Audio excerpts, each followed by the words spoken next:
저는 30년간 교직에 몸담아 오면서 오랜 기간 수많은 학생들과 동료 교사들을 만나왔죠.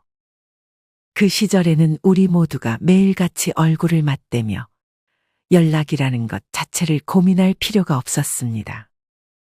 학년 말이 되면 방학 동안 연락 한 번 줘. 라고 정겹게 인사하고 헤어졌고, 새로운 학기가 시작되면 또 자연스럽게 마주치며 인사를 나눴죠. 하지만 퇴직 후 제 휴대폰 연락처 목록은 점점 의미 없는 숫자 집합체로 느껴지기 시작했습니다. 예전에는 휴대폰 속 연락처만 봐도 머릿속에 그 사람의 얼굴, 목소리, 웃는 표정까지 선명하게 떠올랐습니다. 지금은 어떨까요? 이 번호는 누구였더라? 고개를 갸우뚱하게 만드는 이름이 늘어났고, 어렴풋이 기억나는 옛 동료들이나 학생들에게 전화를 걸어볼까 하는 마음이 들 때도 선뜻 손가락이 움직이지 않더군요. 심지어 내가 먼저 연락하지 않으면 이대로 영영 소식이 끊어질 사람이 몇이나 될까 하는 생각마저 스치곤 했습니다. 우리는 나이가 들수록 우리 주변에 있던 사람들과의 연락이라는 것이 어떤 의미를 갖는지 곰곰이 생각해 볼 필요가 있습니다. 그래서 오늘은 제가 인간관계에서 겪었던 쓰라린 경험 2가지를 말씀드리고, 왜 먼저 연락 안 오면 만나지 말아야 하는지 그 이유에 대해서도 말씀드리겠습니다. 구독과 좋아요 클릭 한 번씩 부탁드립니다. 저는 몇 달 전 꽤나 충격을 받았던 일이 있었습니다. 20년 지기 친구인 정 선생님과 있었던 경험인데, 이분과 저는 같은 시기에 교편을 잡고 비슷한 시기에 퇴직을 했습니다. 교직 생활 내내 학생들 진로 상담부터 학부모 면담까지 함께하며 선의의 경쟁을 하기도 했고, 또 힘들 때면 서로 위로하며 지냈습니다. 현직 때는 거의 매일 보았고, 퇴직 후에는 한동안 서로에게 몇 차례 연락을 주고받다가 어느 순간 소식이 뜸해졌죠. 그날 문득 정 선생님 생각이 났습니다. 내가 퇴직한 지 어언 몇 년, 최근 근황도 궁금했고, 한 번쯤 안부 전화를 건네는 것이 도리가 아닐까 싶었습니다. 그래서 용기를 내어 전화를 걸었죠. 정 선생님, 저 김 선생님입니다. 잘 지내시죠? 오랜만에 연락드려요. 수화기 너머로 들려온 그녀의 목소리는 반가움으로 가득 차 있었습니다. 어머, 김 선생님. 정말 얼마만인가요? 사실 저도 연락드리려던 참이었는데, 이렇게 먼저 연락해 주시니 감사하네요. 우리는 그렇게 1시간 넘게 통화를 이어갔습니다. 현직 때 함께 근무했던 학교에서 겪은 재미있는 일들, 서로가 퇴직 후 어떤 삶을 살고 있는지, 자녀들은 어떻게 커가고 있는지, 대화 소재는 끊이지 않았고 대화를 마무리할 즈음 정 선생님이 말씀하셨습니다. 다음에는 제가 꼭 연락드릴게요. 이제 우리 자주 연락하며 지내요. 저는 그 말만으로도 기분이 좋았습니다. 앞으로 가끔씩이라도 근황을 나누며 지내야겠다 했습니다. 하지만 세월이 흐르며 깨닫게 된 것은 우리가 무심코 던지는 다음엔 내가 연락할게.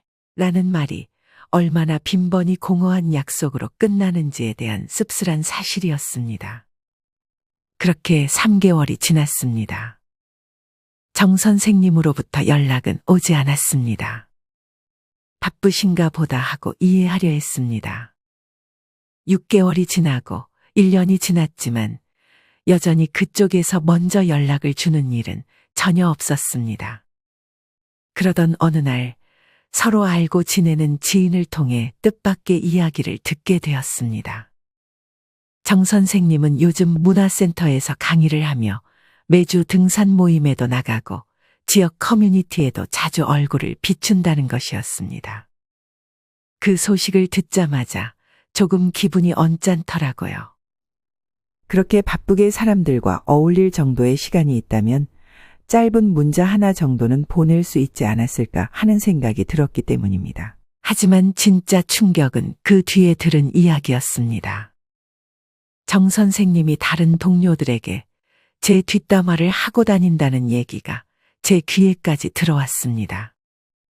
김 선생님이 퇴직하고 나서 사람이 달라졌다. 갑자기 연락해서 어색하더라. 은퇴했는데 예전처럼 가깝게 지낼 필요가 있나. 이런 이야기를 했다더군요. 저는 그 순간 뒤통수 한 대를 맞은 것 같은 기분이 들더라고요. 저는 그녀에게 아무런 악감정도 없었고 오히려 반가운 마음에 먼저 연락을 했을 뿐입니다.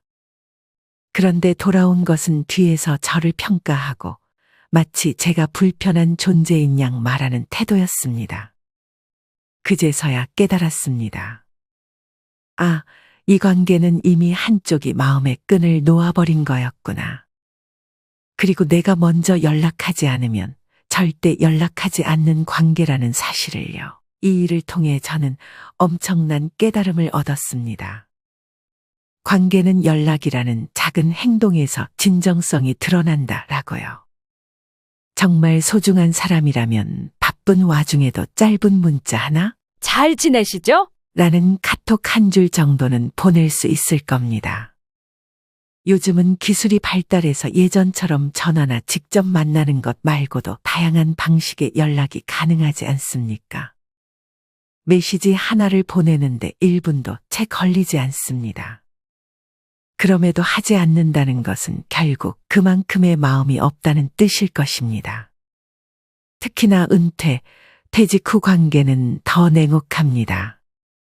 직장에 몸담고 있을 때는 이해관계나 업무상의 필요로 자연스럽게 이어지던 연락들이 그 끈이 사라지면 급속도로 희미해지기 마련입니다. 결국 진짜 관계인지 아니면 단순한 일시적 인연이었는지가 고스란히 드러납니다. 이런 일이 정 선생님만의 경우일까요? 절대 그렇지 않습니다. 제가 퇴직 직후에 경험한 또 다른 일이 있었습니다. 한 번은 직장 동료들과 한 달에 한 번씩 모여 식사라도 하자는 약속을 했습니다.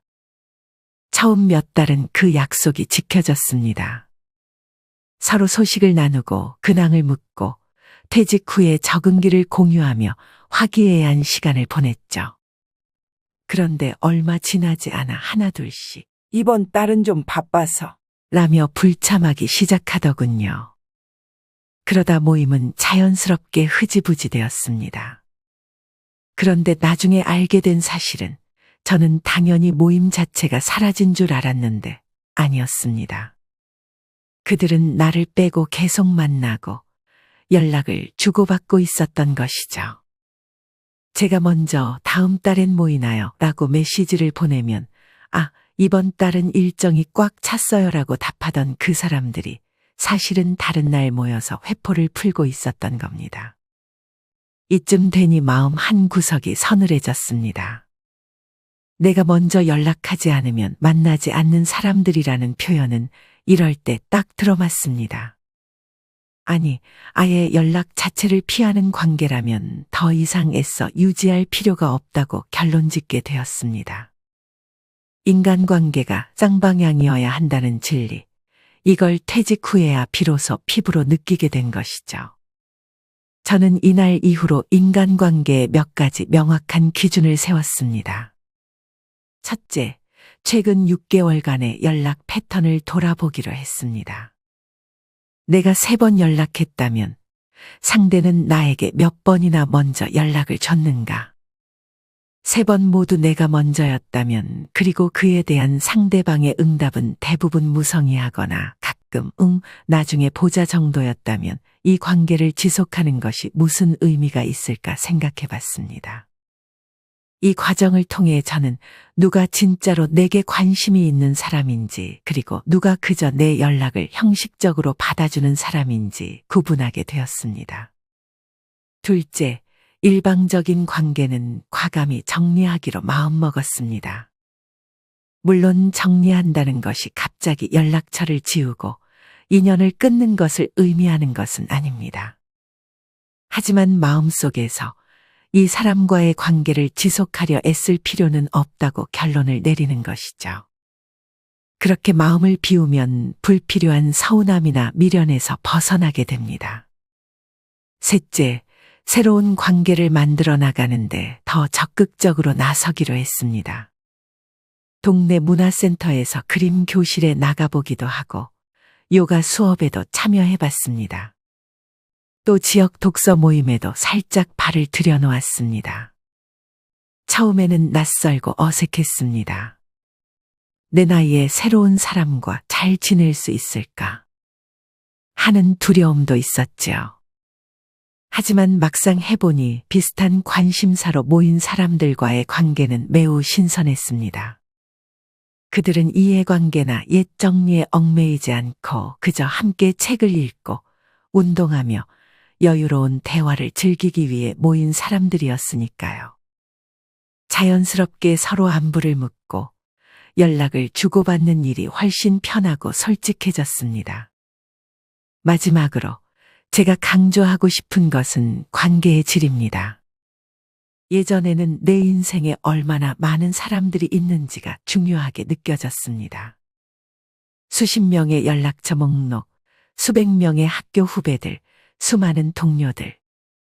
하지만 이제는 숫자보다 실제 마음을 주고받는 관계의 진정성이 더 중요합니다. 20년, 30년 안면이 있다고 해서 반드시 깊은 사이가 아니며 길게 만났다고 다 좋은 친구가 아닌 것이지요. 오히려 퇴직 후 몇 달 만에 새롭게 만난 지인이라도 서로를 진심으로 응원하고 관심을 기울인다면 훨씬 값진 인연입니다. 노년의 삶에서 가장 중요한 것은 마음의 평안입니다. 왜 저 사람은 나에게 먼저 연락하지 않을까? 왜 나를 무시하는 걸까? 하며 속 끓이기보다 차라리 그 마음을 정리하고 내가 진정으로 소중히 할 사람들에게 에너지를 쏟는 것이 더 현명합니다. 그런 의미에서 내가 먼저 연락하지 않으면 만나지 않는 사람에게 굳이 매달릴 필요가 없습니다. 거기에 마음 쓰고 시간을 허비하는 대신 나를 필요로 하고 내가 먼저 연락하기 전에라도 한 번쯤 생각해주고 때때로 먼저 연락을 보내주는 그런 사람들을 찾는 것이 훨씬 행복한 노후를 위한 비결이라고 생각합니다. 혹시 여러분도 비슷한 경험이 있으신가요? 애써 연락하며 붙잡으려 했던 관계에서 서운함만 남았던 적, 내 전화나 메시지를 받기만 할 뿐, 절대 먼저 연락하지 않던 사람에게 기대와 아쉬움을 반복했던 적 말입니다. 이 내용을 들으시며 공감하셨다면 지금이라도 마음의 짐을 덜어보시길 바랍니다. 일방적인 관계를 정리하는 것은 냉정해 보일 수도 있지만 결국 자기 자신을 위한 선택입니다. 그리고 그 빈자리를 진정한 인연으로 채워보시는 건 어떨까요? 오늘도 긴 이야기 들어주셔서 정말 감사합니다. 구독과 좋아요는 저에게 큰 힘이 됩니다. 앞으로도 여러분의 삶에 작은 도움이 될 수 있는 이야기, 경험담, 그리고 공감할 수 있는 조언으로 찾아뵙겠습니다. 부디 건강하시고 여러분께 의미 있는 사람들과의 소통이 가득한 평안한 하루 보내시길 바랍니다.